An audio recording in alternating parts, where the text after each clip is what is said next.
വിവിധയിടങ്ങളിൽ സൂചനാ ബോർഡുകളിൽ കറുത്ത spray paint അടിച്ചു. Akbar road, Babar road, Humayun road എന്നിവിടങ്ങളിലെ ബോർഡുകളിലാണ് സ്പ്രേ പെയിന്റ് അടിച്ചത്. ഛത്രപതി ശിവാജി മഹാരാജിനെ ജയ് വിളിച്ചും ജയ് ശ്രീറാം മുഴക്കിയുമാണ് ഒരു സംഘം സ്പ്രേ അടച്ച് പെയിന്റ് അടിച്ചത്.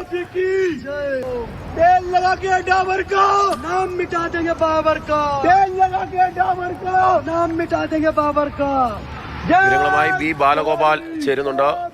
ബാലു, എന്താണ് ഇതിനുള്ള പ്രകോപനപരമായ കാരണം ഉണ്ടായിട്ടുള്ളത്?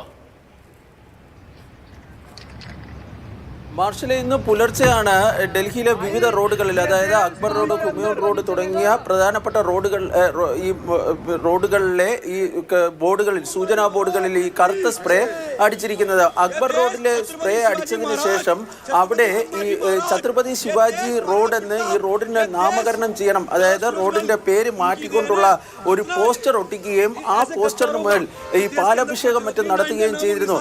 നേരത്തെ തന്നെ BJP ആവശ്യപ്പെട്ടിരുന്നത്, BJP പ്രധാനപ്പെട്ട പല നേതാക്കളും ഈ അക്ബർ റോഡ്, ഹുമയൂൺ റോഡ്, അതുപോലെ തന്നെ ഈ തുഗ്ലക് ലൈൻ തുടങ്ങിയ പല റോഡുകളും, ഡൽഹിയിലെ ചില റോഡുകളുടെയൊക്കെ പേരുകൾ മാറ്റണമെന്ന് ആവശ്യപ്പെട്ടിരുന്നു.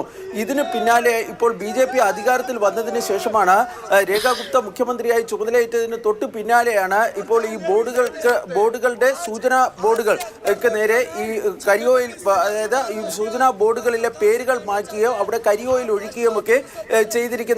പക്ഷേ ഇന്ന് ഈ പ്രവൃത്തി ചെയ്ത, അല്ലെങ്കിൽ ഈ അക്രമം ചെയ്തവർ ആരാണ് എന്നതിനെ സംബന്ധിച്ച് കൃത്യമായ ഒരു ധാരണയില്ല. ഏതെങ്കിലും ഒരു രാഷ്ട്രീയ പാർട്ടിയുടെ പേരിലല്ല ഇവർ ഇപ്പോൾ ഈ കരിയോയിൽ പ്രയോഗം നടത്തിയിരിക്കുന്നത്. മറിച്ച് രാവിലെ ഇത് നടത്തുമ്പോൾ ഈ ഛത്രപതി ശിവജിക്കും അതുപോലെ തന്നെ ജയ് ശ്രീറാമിനും ഈ അഭിവാദ്യം അർപ്പിച്ചുകൊണ്ടുള്ള മുദ്രാവാക്യങ്ങൾ വിളിച്ചുകൊണ്ടായിരുന്നു ഇവർ ഈ പ്രവർത്തനങ്ങൾ ചെയ്തത്. ഏതായാലും പോലീസ് ഇതുമായി ബന്ധപ്പെട്ട അന്വേഷണം ആരംഭിച്ചിട്ടുണ്ട് എന്നാണ് ലഭിക്കുന്ന വിവരം. ഇതിന് പിന്നിൽ പ്രവർത്തിച്ചത് ആരാണ് എന്നതിനെ സംബന്ധിച്ച് പോലീസും കൃത്യമായ ഒരു വിവരം ഇതുവരെയും പുറത്തുവിട്ടിട്ടില്ല. ഡൽഹിയിൽ നിന്ന് പി ബാലഗോപാലാണ് വിവരങ്ങൾ നൽകിയത്.